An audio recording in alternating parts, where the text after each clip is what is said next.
잠시 함께 기도하겠습니다. 하나님 아버지, 주의 말씀이 저희 길의 빛이요 저희 발의 등불이라 말씀하셨으니 어리석고 아둔한 저희들의 마음을 주의 말씀으로 다스려 주셔서 하나님의 마음을 이해하며 이 세상을 살아가는 데 필요한 하늘의 지혜를 얻는 귀한 시간 되도록 도와주시기를 예수 그리스도의 이름으로 간절히 기도합니다. 아멘.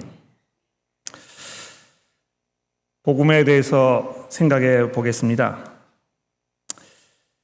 예수께서 우리를 대신해서 죽으심으로 우리가 받았어야 할 죄에 대한 이 하나님의 형벌을 우리를 대신해서 갚아주심으로 하나님께로부터 용서를 받을 뿐만이 아니라 우리가 하나님과 화해하게 되었다는 이 소식을 우리는 복음이라고 부릅니다. 이 복음이란 말은 정말 복된 소식이요 가장 좋은 소식이란 이런 말인데요. 이 복음이 우리에게 좋은 소식인 것은 우리 죄에 대한 하나님의 심판을 전제로 했을 때 그때 비로소 좋은 소식이 되는 것입니다. 이 하나님의 심판이라는 주제에는 많은 사람들이 듣기 거북하게 여길 뿐만이 아니라 또 기독교 신앙에 대해서 혐오감을 갖게 하는 가장 큰 이유가 아닐까 생각이 합니다. 이 하나님께서 인간처럼 화를 내신다는 것도 불편하게 느껴지고 게다가 자기의 기준에 미치지 못하는 사람은 영원히 꺼지지 않는 불에 타오르는 이 지옥에 던져서 거기서 영원히 헤어나지 못하도록 할 것이라는 이 메시지는 정말 소화하기 힘든 생각해 볼 가치조차 없는 것으로 여겨져서 어디 저 구석 어디에다가 갖다가 처박아 두고 보자기를 씌워놓고 싶은 그런 메시지로 들린다는 것입니다. 그래서 심지어 그리스도인들 중에는 이것에 대한 강한 거부감을 드러내시는 분들이 종종 있는 것을 보게 됩니다. 그런데 여러분, 성경은 하나님의 심판에 대해서 전혀 미안한 마음을 가지고 있지 않습니다. 또 그것을 해명하려고 하거나 또 불편한 듣는 사람들의 이 불편한 심기를 건드리지 않기 위해서 이 살금살금 가치발을 하고 다니는 그런 모습으로 이 문제를 접근하지 않는다는 것입니다. 오히려 성경은 이 하나님의 심판이 당연하고 정의로운 것이라고 서슴없이 선언하고 있는 것을 우리가 특히 이 로마서 지난 1장과 2장을 통해서 아주 분명하게 확인해 본 것입니다. 여러분, 왜 인간들을 향한 하나님의 심판이 당연하고 정의로운 것입니까? 이미 사도 바울은 1장 18절 19절에서 하나님께서 계신다는 것이 이 모든 사람들의 마음속에 분명히 보여졌다고 얘기합니다. 하나님께서 그것을 모든 사람들에게 이 천지 만물을 통하여 나타내셨기 때문에 아무도 내가 하나님을 몰랐다고 핑계를 댈 수 없다 이렇게 이야기했을 뿐만이 아니고 2장에 넘어가면서 바울이 무슨 말씀을 했습니까? 이 하나님의 그 율법에 대한 그 요구, 하나님께서 기대하셨던 그것이 비록 율법이라는 것을 통해서 사람들에게 직접 전달되지 않았을지 모르지만 이 마음속에 이 양심이라는 것을 통해서 하나님의 그 기준이 사람들의 마음속에 이미 심겨져 있었기 때문에 아무도 하나님 앞에서 내가 하나님께 범죄한 죄인이라는 사실을 몰랐다고 변명할 수가 없다고 이야기하고 있는 것입니다. 뿐만 아니라 하나님께서는 사람들을 차별 대우하지 아니하시고 모든 사람들에게 똑같은 이 기준을 정하셔서 각 사람이 행한 대로 그 사람의 율법을 가지고 있든지 그렇지 않든지 간에 똑같이 하나님께서 사람들을 심판하실 것이라고, 그래서 너무 당연하고 너무 정의로운 것이라고 성경이 이야기하고 있는 것입니다. 오늘 아침에 저희가 시편 51편의 말씀을 봉독했습니다. 이 그 두 가지 이유가 있는데요. 오늘 그 본문 말씀인 3장 1절부터 8절에 보시면 바울 사도가 이미 4절에서 이 시편 51편 4절의 말씀을 인용하고 있기 때문입니다.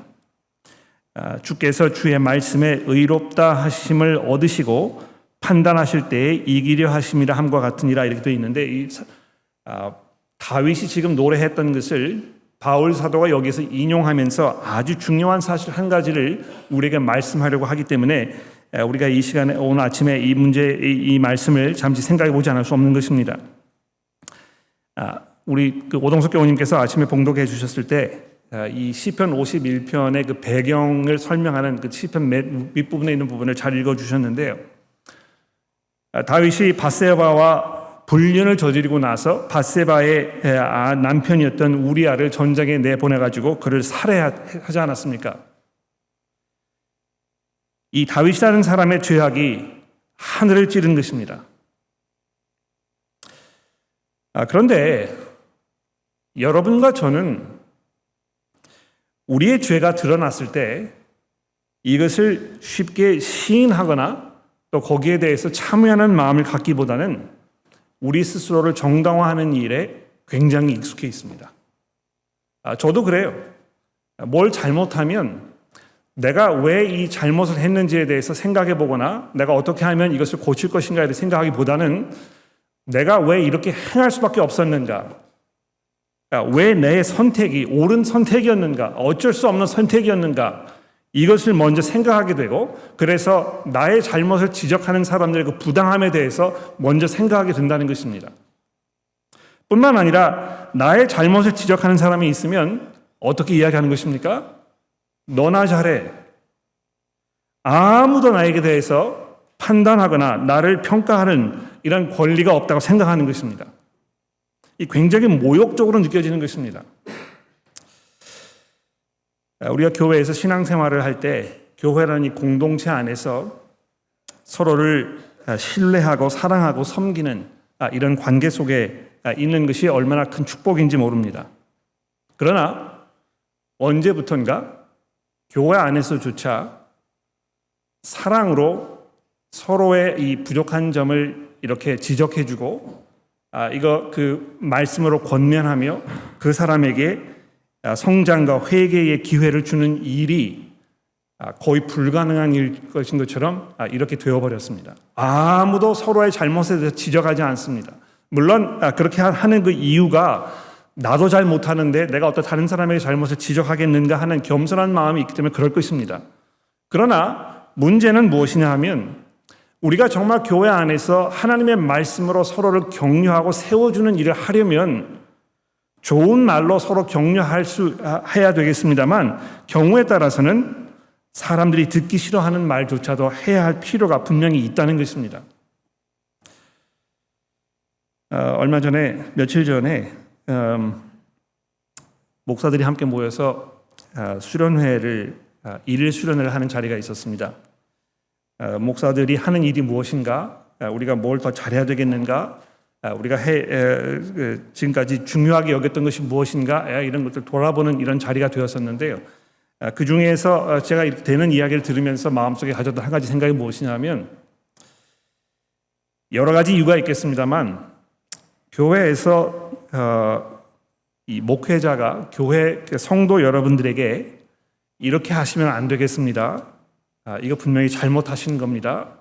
이것은 우리가 그리스도인의 삶의 모습을 비춰봤을 때 합당하지 않은 것이기 때문에 하나님의 말씀에 순종하신 마음이 있으시다면 분명히 여기에서 회개하시고 또 변화하실 부분이 있습니다. 이렇게 이야기하는 것, 이것이 얼마나 어려운 일이 되었는가, 이거를 생각해 보게 되었다는 것입니다. 왜 그렇겠습니까?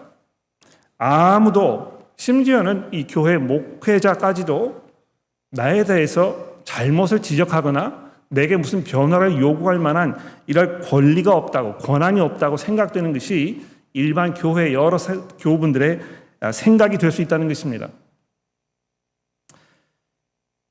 나단 선지자가 다윗을 찾아가서 그의 잘못을 지적하였을 때 다윗도 여러 가지 면에서 자기 스스로를 정당화할 수 있을지 모릅니다.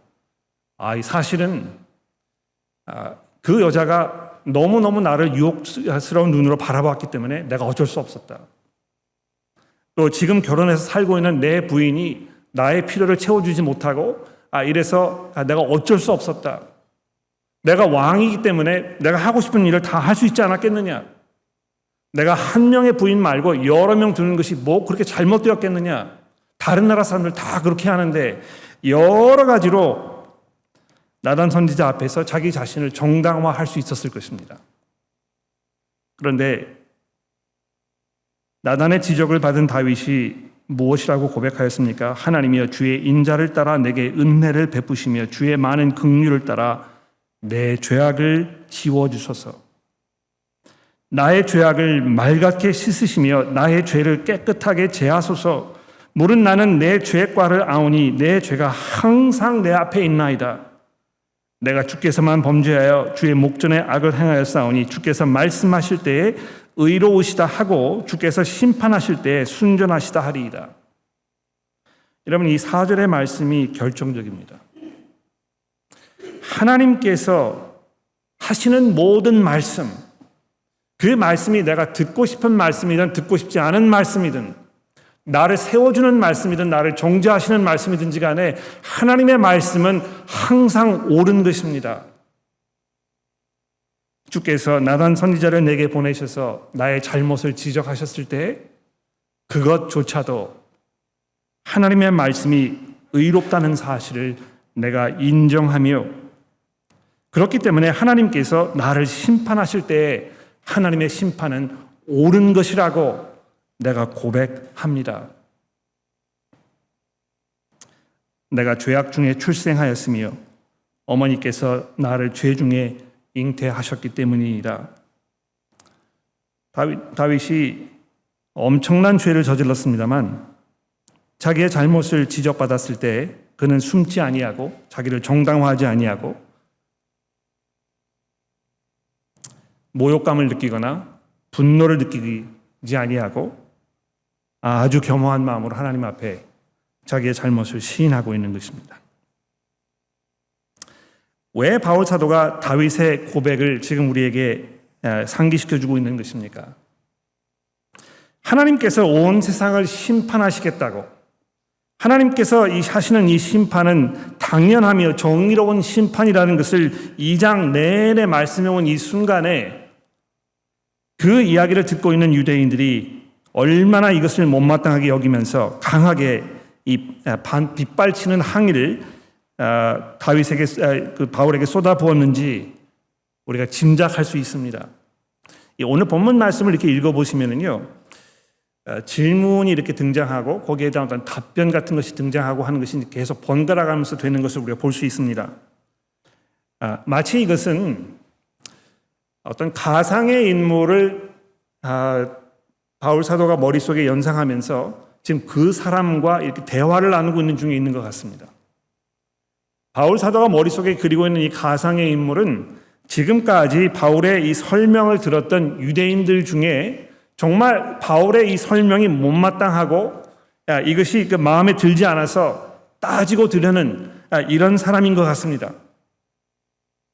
내가 유대인이기 때문에 하나님께로부터 특별한 어떤 선택을 받아서 하나님의 선민이라는 이런 자리에 내가 초대되었는데, 그래서 하나님께서 나에게 율법을 주셨고 나에게 할례를 베풀어 주셔서 나로 하여금 이 하나님의 은혜 가운데 사는 특별한 이 사람으로 내게 이 고난을 주셨는데도 불구하고 바울 사도의 이 복음의 선포에 의하면 나도 이방인들과 똑같이 심판을 받을 것이라고 하니 도대체 나를 뭘로 생각하는 것인가? 어떻게 나를 이방 죄인들과 똑같이 생각할 수 있겠는가? 이런 불타오르는 자기 자신에 대한 정의로움 때문에 사도 바울에게 항의하고 있는 것입니다. 도대체 하나님께서 나를 유대인으로 부른 것이 그러면 무슨 소용이 있었겠습니까? 당신도 할례를 받았을 텐데 할례라는 이것을 무용지물로 만드는 것입니까? 왜 지금 이런 질문을 하고 있는 것이겠습니까? 유대인들에 대해서 사도 바울이 아주 신랄한 지적을 하지 않았습니까? 너희들이 율법을 가지고 있지만 율법을 들었다고 해서 너희가 의인이 되는 것이 아니고 하나님의 말씀에 의하면 그 말씀을 순종하는 거기에서 의로움이 있는 것이 아니냐. 그러나 너희가 내 당신의 양심을 들여다보았을 때 분명히 하나님의 율법에 맞춰서 사는 삶을 살지 못하였기 때문에 하나님께서 너희를 심판하시는 것이 마땅한 것이 아니겠느냐 이렇게 물었을 때 여기에 대해서 강한 반발을 보이고 있는 것입니다. 여러분, 누구에게 지적을 받아보신 적이 있습니까? 잘못을 지적받으셨을 때 여러분들은 어떤 반응을 보이십니까? 남편분들 한번 생각해 보십시오. 아내분들이 여러분에게 잘못을 지적했을 때 보통 어떤 반응을 보이십니까? 아내분에게 한번 여쭤보세요. 내가 어떻게 반응하느냐고. 참지를 못하는 것입니다. 그렇죠? 아마 그게 대부분 남성들의 기본적인 반응이 아닐까 생각해요. 왜 그렇습니까? 자기 자신에 대해서 자신만만하기 때문에 그런 것입니다. 자기 자신의 어떤 그 우월감 이런 것이 분명히 있기 때문일 것입니다. 자기의 자존감이 무너진다고 생각하면 참을 수가 없는 것이 남성들의 기본적인 그 접근 방법 아니겠습니까? 칭찬은 고래에도 춤추게 한다는 말이 있는데요. 남편들이 원하는 것은 지적질 당하는 것이 아니고 칭찬 듣는 것이거든요. 아내 되시는 분들 남편이 여러분 원하시는 대로 이렇게 행동하기를 원하시면 계속 남편을 칭찬해 주십시오. 그러면 여러분이 얘기하지 않아도 여러분이 원하시는 걸 다 해줄 것입니다. 저는 그렇거든요.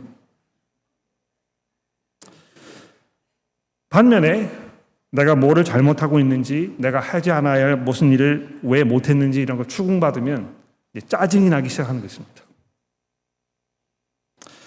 그런데 이것은 남성들만의 심성이 아니고 우리 인간들의 기본적인 성향인 것 같아요. 특히 하나님에 대해서 그렇다는 것입니다. 하나님의 말씀이 여러분과 저의 삶의 어떤 그 변화되어야 할 부분들 지적을 했을 때 우리가 정말 겸허한 마음으로 겸손하게 감사한 마음으로 하나님 그렇습니다. 제가 하나님의 기준에 믿지 못하며 분명히 하나님 앞에 회개해야 할 죄인이라는 것을 고백할 수 있습니다. 이렇게 하면 정말 이것이 큰 하나님의 은혜의 증거라고 생각이 됩니다만 일반적으로 사람들이 그렇게 하지 않는다는 것입니다. 우리가 주일 교회에 이 회개 기도를 하는 시간이 있는데요. 회개 기도를 하는 시간에 내가 뭘 회개해야 될지 생각이 나지 않는 것입니다. 여러분 회개 기도하실 때 일주일 동안 삶을 돌아보시면서 내가 정말 하나님 앞에 회개해야 할 내 마음의 생각들, 내가 쏟아낸 그 말들, 다른 사람에 대한 나의 어떤 그 태도, 자세 이런 것들에 대해서 깊이 고민하고 생각하면서 하나님의 용서를 구하는 그런 겸허한 마음으로 이 회개 기도를 해보신 적이 있으십니까? 우리 인간들의 마음이 이렇다는 것입니다. 이것은 유대인들에게만 적용되는 것이 아니고요. 모든 사람들이 똑같은 것입니다만 이 본문 말씀에 지금 보면 사도 바울이 가상의 인물과 지금 계속해서 논쟁을 벌이고 있지 않습니까? 유대인의 나음이 무엇이며 할례의 유익이 무엇이냐? 거기에 대해서 사도 바울이 이렇게 얘기합니다. 범사에 많으니 우선 하나님의 말씀을 맡았느니라. 하나님께서 너희에게 하나님의 말씀을 주지 않으셨느냐? 그런데 하나님의 말씀을 받은 것이 어떤 유익이 되는지 구체적으로 설명을 하기 이전에 3절에 곧바로 거기에 대한 반박의 질문이 들어오는 것입니다. 어떤 자들이 믿지 아니했으면 어떠하리요? 무슨 말입니까? 하나님의 말씀을 우리에게 주셨다고? 근데 그 말씀을 믿지 않은 사람이 있었으면 그럼 그 무슨 소용이 있었겠느냐 이렇게 물어보는 것입니다. 그러니까 지금 이 질문하는 이 사람은요. 사도 바울의 답을 들을 만한 마음의 생각이 없는 것입니다. 그냥 자기 어떤 그 분한 마음, 자기 스스로를 정당화하려는 여기에 대한 이 질문들 쏟아내는 일에만 급급한 것입니다. 이 재밌는 사실은 2절 말씀에 보면 범사에 많으니 우선은 첫 번째로 이렇게 지금 사도 바울이 이제 설명을 하려고 하는 것인데 첫 번째, 두 번째, 세 번째가 있었겠지요. 그런데 두 번째, 세 번째 이거를 설명하려는 그 기회를 주지 않습니다. 계속해서 질문을 쏟아내는 것이죠. 아마 복음을 설명하는 자리에서 이 복음에 설득당하지 않으시려는 이런 분과 대화를 나누시면서 이런 경험이 있으셨을 것 같아요. 내가 복음을 설명했는데 거기에 대한 어떤 한 부분을 꼬투리 잡아가지고 질문을 던지는 것입니다. 거기에 대해서 대답하려고 하니까 또 거기에 또 꼬리를 무는 질문을 또 던지는 것입니다. 그런데 몇 번 이렇게 대화를 나눠보니까 지금 질문을 던지는 이 사람은 이 진리를 추구하는 것이 아니고 그냥 비난하려는 것입니다. 어떻게 해서든지 간에 이거를 무너뜨리려는 그런 생각밖에 없는 것입니다. 이런 노력과 시도 속에는 어떤 기본적인 생각이 담겨 있는 것입니까? 나는 진리를 듣고 싶어 하지 않는다. 나는 거기에 관심이 없다. 기독교인들이 믿고 있는 이 사실이 얼마나 말도 되지 않는 것인가, 이걸 증명하는 일이 내 목적이다. 그렇습니다. 하나님께서는 1장 후반부에서 아주 무서운 말씀을 하셨습니다. 무슨 말씀입니까? 사람들이 하나님을 등졌기 때문에, 사람들이 하나님께로부터 돌아섰기 때문에 더 이상 그 마음속에 하나님을 두려워하거나 하나님을 섬기려고 하거나 하나님에 대해서 감사한 마음이 없었기 때문에 거기에 대하여 하나님께서는 그 인간들을 어떻게 하셨다고요? 그들의 허망한 생각에 내버려 두셨다. 그들의 마음이 어리석어지도록 방치해 두셨다. 이렇게 말씀한단 말입니다. 그래서 스스로 지혜 있는 척하나 어리석게 되어, 이렇게 되지 않습니까? 1장 22절 말씀 보십시오. 사람들이 자기의 힘으로 자기의 능력으로 하나님께 나아갈 수 있다 생각하거나 하나님을 찾을 수 있다고 생각하거나 마치 하나님이 없어도 자기의 삶을 얼마든지 영위할 수 있다고 고집할 수 있을지 모르지만 실제 인간의 그 본질적인 문제는 무엇입니까? 사리 판단을 하지 못한다는 것입니다. 자기 상황에 대한 올바른 인식을 갖지 못한다는 것입니다. 이 문제의 심각성에 대한 기본적인 이해를 갖지 못한다는 것입니다. 여러분, 그 자녀분들, 이렇게 그 초등학생 자녀들 수학을 가르쳐 보려고 하신 분들 계시죠? 저도 기억나는데요.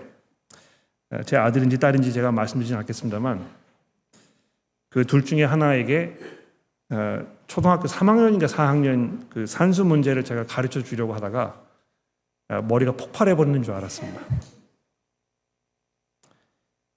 근데 그 화가 나게 했던 거는 이 녀석이 아빠의 설명이 없어도 자기는 다 안다는 것입니다. 그러니까 문제를 풀면 항상 틀려요. 근데 왜 틀렸는지를 지적해 주면 귀찮다고 말하지 말라는 것입니다.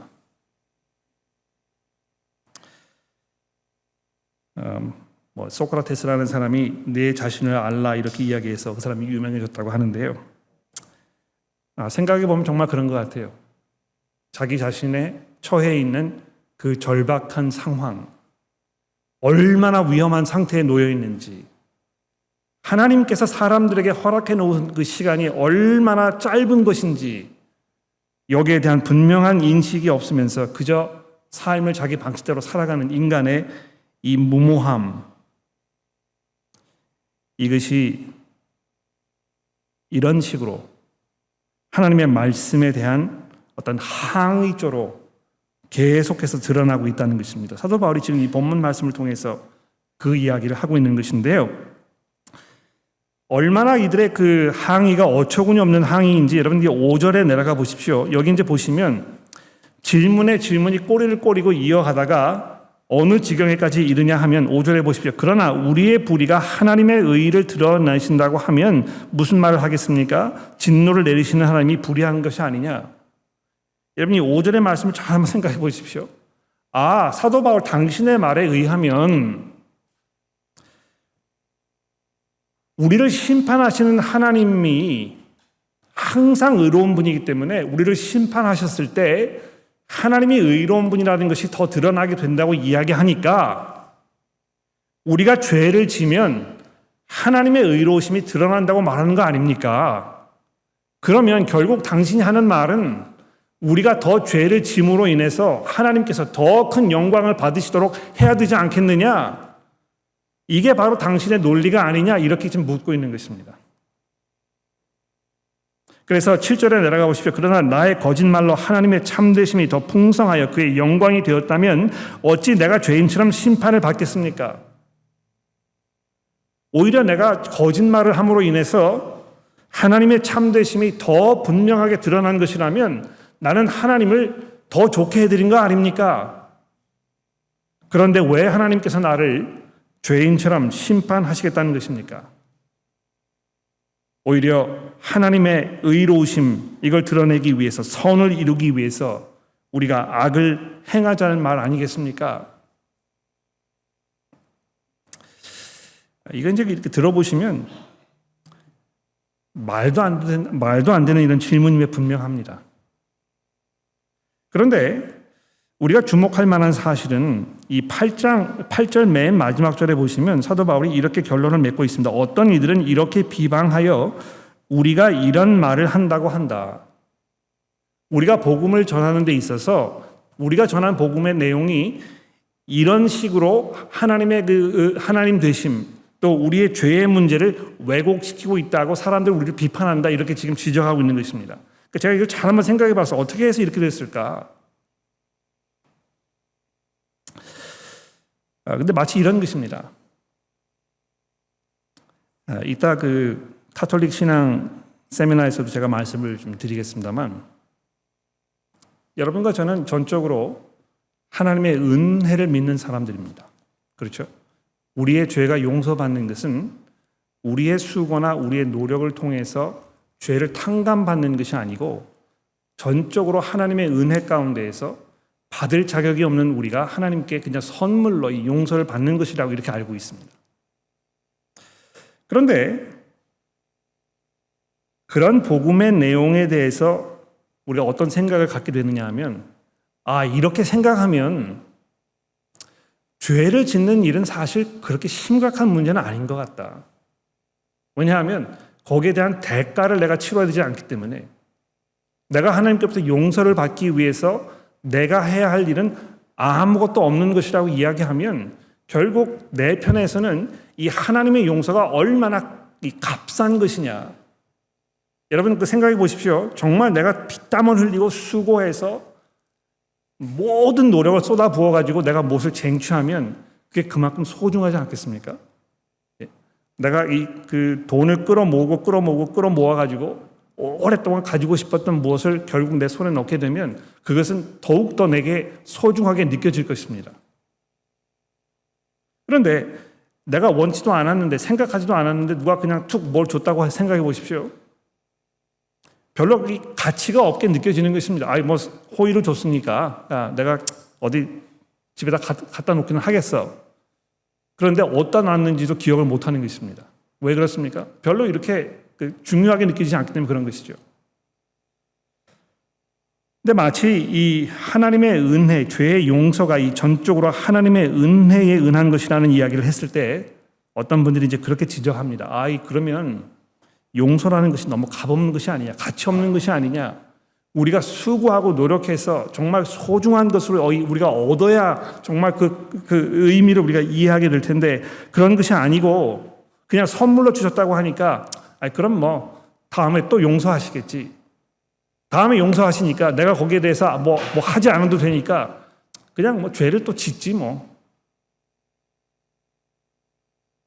이런 식으로 생각이 전개될 수 있지 않겠습니까? 그러니까 마치 이 바울이 전하는 복음에 대한 이 비난이 그런 것입니다. 그런데도 불구하고 사도 바울은 거기에서 돌아서지 않습니다.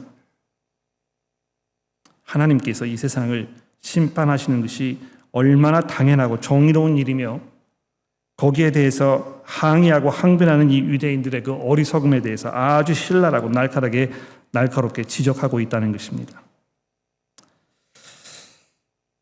여러분, 인간의 허망한 생각과 미련한 마음이 우리 스스로를 얼마나 어리석음으로 몰아넣었는지, 또 그렇게 되도록 하나님께서 우리를 내버려 두셨는지, 이거 돌아보게 되면 인간이 처해 있는 이 절박하고 심각한 이 죄의 문제 상황에 대해서 우리가 어떻게 해결책을 어디로부터 얻을 것인가에 대한 이 절박한 질문이 우리 마음속에 떠오를 수밖에 없습니다. 어떻게 우리는 하나님께로부터 의롭다는 인정을 받을 수 있는 것입니까? 우리가 과연 무엇을 하여야, 우리가 어떻게 하여야 하나님과 화해할 수가 있는 것입니까? 어떻게 해야만 하나님께서는 우리를 바라보시면서 자기의 자녀로 생각하시고 더 이상 자기의 원수로 생각하지 않으시겠습니까?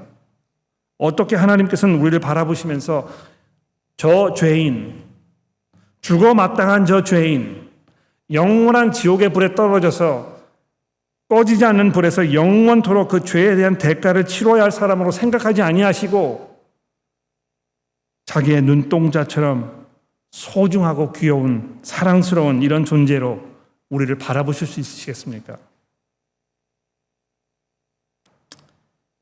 이제 곧 부활절이 되게 되면 우리가 3장 21절의 말씀을 보게 될 텐데요. 3장 21절에서 사도 바울이 무엇을 말씀하고 있습니까? 이제 율법 외에는 하나님의 한 의가 나타났으니 율법과 선지자들에게 증거를 받은 것이라 곧 그리스도 예수를 믿음으로 말미암아 모든 믿는 자에게 미치는 하나님의 의인이 차별이 없느니라. 모든 사람이 죄를 범하였으며 하나님의 영광에 이르지 못하더니 그리스도 안에 있는 속량으로 말미암아 하나님의 은혜로 값없이 의롭다 하심을 얻은 자 되었느니라. 여러분, 이것이 하나님의 복음입니다. 우리의 힘으로, 우리의 수고로, 우리의 노력으로 얻을 수 없었던 이것을 하나님께서는 그리스도를 통하여 우리를 대신해서 성취해 놓으셨고 그 하나님의 의로움이 우리에게 전가되어서 우리는 비로소 하나님께로부터 의롭다는 인정을 받게 되는 이 놀라운 사건이 그리스도의 십자가 사건을 통해서 벌어졌다는 것입니다. 사랑하는 교회 여러분, 우리 부활절 아침에 기독교 설명회를 할 때 여러분들 통해서 많은 분들이 초대되어서 이 복된 소식을 함께 나눌 수 있게 되기를 간절히 기도합니다. 기도하겠습니다.